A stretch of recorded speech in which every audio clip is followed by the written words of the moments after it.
అందరూ అన్నం తిన్నారా? నేనైతే తింటున్నా. కూర ఎంత అయింది అగు? ఎంతైందక్క? కొంచెం ఎందుకు? అవునుగా ఫ్రై చేసినవా? కొన్ని వాటర్ పోసిన కుడితే వీటిని ఎట్లా తిని చెప్పాలంలో చూడు అంత నెత్తంతా పిచ్చిగా అయింది.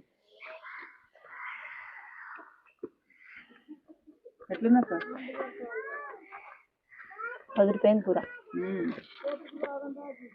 అమ్మన్నది కూర అయిపోదు ఎక్కువ చేస్తున్నావు అని. కూర ఉడవదు అంటది అమ్మ. తొందరగా తినిపోవాలి, లేట్ అవుతుంది. ఎట్టున్నాములు చూడు సూపర్ ఉందని పెట్టింది. చేప ఎట్లుంది? మస్తుంది. ఓకేనా ఫ్రెండ్స్, మరి మీరందరు తిన్నారా లేదా కామెంట్ చేయండి. బాయ్ చెప్పురి. బాయ్ మరి.